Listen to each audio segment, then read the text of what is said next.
बेहतरीन drama serial इश्क मुर्शद जो कि नहायत ही ट्रेंडिंग में चल रहा है और इसकी आने वाली एपिसोड्स भी काफ़ी इंटरेस्टिंग होने वाली हैं।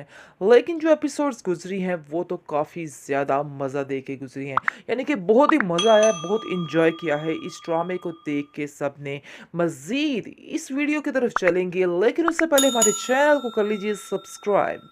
तो जी आपको बताते चले कि इसकी आखिरी किस्त में क्या होने वाला है। खैर अभी तो शादी हो चुकी है, जैसा कि बहुत ही खुशी से उनके वक्त गुजर रहे हैं। लेकिन जी आहिस्ता आहिस्ता बहुत ही ज़्यादा इख्तलाफात इनके दरमियान होने वाले हैं और वो एक दूसरे के शायद जुदा भी हो जाए।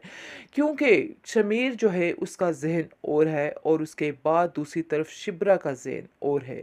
क्योंकि उसका बाप जो है शमीर का नहायत ही चालाक लूमड़ी है, जिसकी वजह से उसको काफ़ी ज़्यादा ख़ता भी खानी पड़ेगी। क्योंकि उसने मेहरीन से वादा कर रखा है और मेहरीन को कहा है कि मेहरीन देख लेना कि मैं एक दिन ऐसा ही करूँगा, इस लड़के को तुम्हारे कदमों में ला के छोड़ूंगा चाहे जो मर्जी हो जाए। इसलिए ये सारे मिलके ये सारी गेम खेल रहे हैं। शमीर के सामने उसका बाप बेचारा बन चुका है और बात बात पर रोना पिट्टी शुरू कर देता है और कहता है जी ये देखो मेरे साथ क्या हो गया, मैं तो तन्हा रह गया, मैं तो अकेला रह गया। तुम्हारी शिबरा से इस मुलाकात की वजह से, शादी की वजह से मैंने अपना सब कुछ ख़त्म कर दिया, मेरे पास तो कुछ भी नहीं रहा भाई। यानी कि काफ़ी रोना धोना रोने लग जाता है और उसको कहता है कि बेटा ये सब कुछ मैंने तुम्हारी मोहब्बत की खातिर किया। उसने बड़ी चालाकी के साथ ऐसा काम किया है कि ना सांप मरे और ना ही लाठी टूटे। काम यही हुआ है, सांप भी मर गया लेकिन लाठी भी नहीं टूटी। लेकिन जी जी आने वाली एपिसोड काफ़ी इंटरेस्टिंग है। वो नहीं जानता है कि आखिर उसका क्या हश्र होने वाला है। खैर आप देखेंगे कि वो अपने बेटे को अपना रोना धोना सुनाता है और कहता है कि बेटा जी देखो मेरे साथ क्या हो रहा है, तुम मेरी मदद करना, मुझे तनहा मत छोड़ना। तुम नहीं जानते कि तुम्हारे अलावा मेरा कोई भी नहीं है। इसलिए बेहतर यही है कि तुम ऐसा ना हो कि शिबरा की बातों में आके अपना जहन बदल डालो। जिसको सुनकर शमीर कहता है कि आपको बाबा बिल्कुल भी परेशान होने की ज़रूरत नहीं है, मैं आपका साथ दूंगा और हमेशा से दूंगा। लेकिन यहाँ पे बरक्स आ जाते हैं, यानी कि खिलाफ वर्जी शुरू हो जाती है शिबरा की और शमीर के जहन की।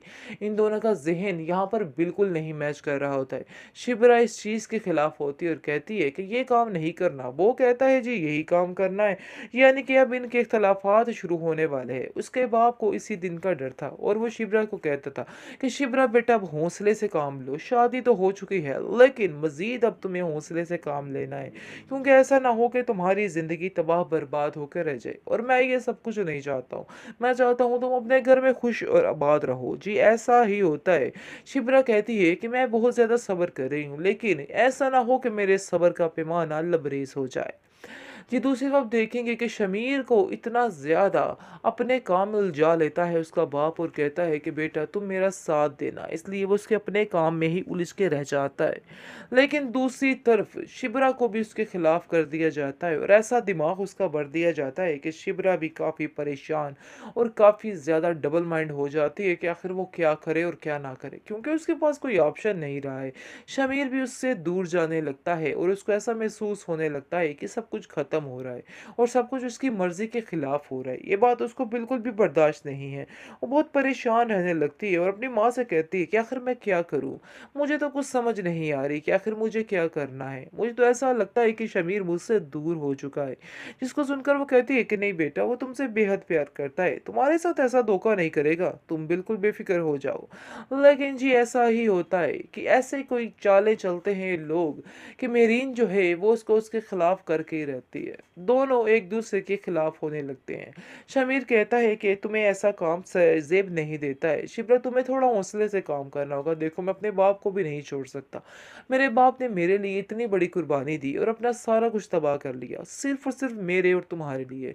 अब हमारा भी तो कोई फ़र्ज़ बनता है कि मैं उनका साथ दूँ, इसलिए तुम्हें भी इस चीज़ में मेरा साथ देना होगा। आगे से वो कहती है कि नहीं, मैं इस झूठे दोगलेपन में किसी का साथ देने को तैयार नहीं हूँ। तुम्हारा रास्ता अपना है और मेरा मेरा रास्ता अपना है। यानी कि दोनों के दरमियान इख्तलाफात शुरू हो जाते हैं। लग तो ऐसे ही रहा है कि जैसे दोनों की राहें जुदा हो जाएँगी, लेकिन काफ़ी ऊपर वाले लोग समझाने की कोशिश करेंगे।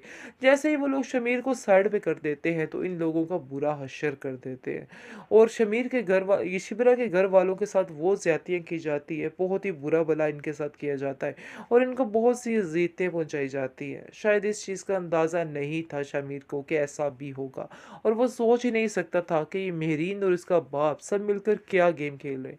खैरन करीब ही आप देखेंगे कि ये गेम खुद ही खुल जाएगी, क्योंकि वो सारा कुछ सुन लेगा कि मेहरीन आखिर क्या कर रही है उसके बाप के साथ मिलके।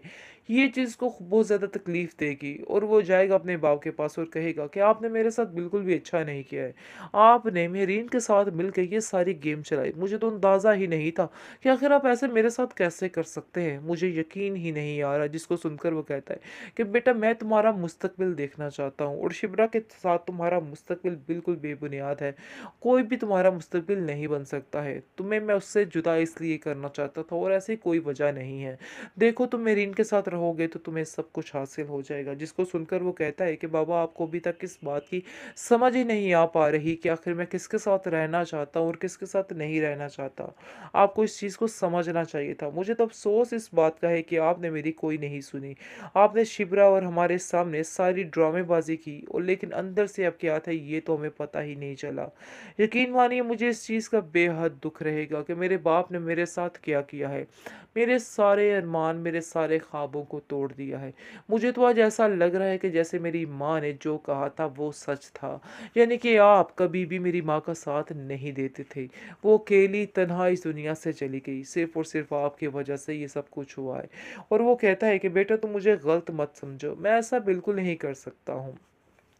ख़ैर आप देखेंगे फिर वो उसको काफ़ी समझाने की कोशिश भी करता है और कहता है कि बेटा ऐसा ना करो, मेरे पास तुम्हारे अलावा और कुछ भी नहीं है।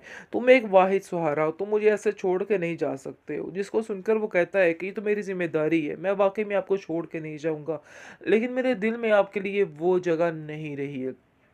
इसलिए आप देखेंगे कि वो अपने बाप से कहता है कि अब आपको शिबरा के घर जाना होगा और जाकर शिबरा से और उसके घर वालों से माफ़ी मांगनी होगी। लेकिन आप देखेंगे कि जैसे ही वो उनके घर जाता है उनको जाकर कहता है कि सारी गलती मेरी थी, इन सब बातों में शमीर का कोई भी कसूर नहीं। शमीर ने ऐसा कुछ भी नहीं किया कि उसको सज़ा दी जाए। जिसको सुनकर वो कहती है कि अब ये बातें करने का कोई फ़ायदा नहीं, कोई जवाज़ ही नहीं बनता है, आप लोग यहाँ से चले जाइए। लगता है तो ऐसे ही है कि शिबरा ऐसा ही करेगी, दोनों के रास्ते अलग हो जाएंगे, लेकिन बहुत ज़्यादा कोशिश करेगा उसका बाप कि दोबारा से इनके रिश्ते बहाल हो जाए और सारा कुछ ठीक हो जाए। होना भी ऐसा ही चाहिए। शमीर को माफ़ कर देना चाहिए शिबरा को और कहना चाहिए कि नहीं, मैं तुम्हारी बात पे यकीन करती हूँ, जो हुआ सो हुआ, ये ऊपर वाले लोगों ने काम ख़राब किए थे। खैर देखिए जी, फ़िलहाल तो यही आइडिया लगाया है, आगे जाके देखिए कि आगे क्या बनता है। चांसेस तो इसी बात के हैं। खैर आप देखेंगे कि शमीर भी उसको मनाकर ही दम लेगा और कहेगा कि मैं तुम्हारे बगैर नहीं रह सकता हूँ। शायद तुम्हें इस चीज़ का अंदाज़ा नहीं है, तुम्हारी खातिर मैंने क्या कुछ नहीं किया। तुम मेरे साथ ऐसा नहीं कर सकती हो।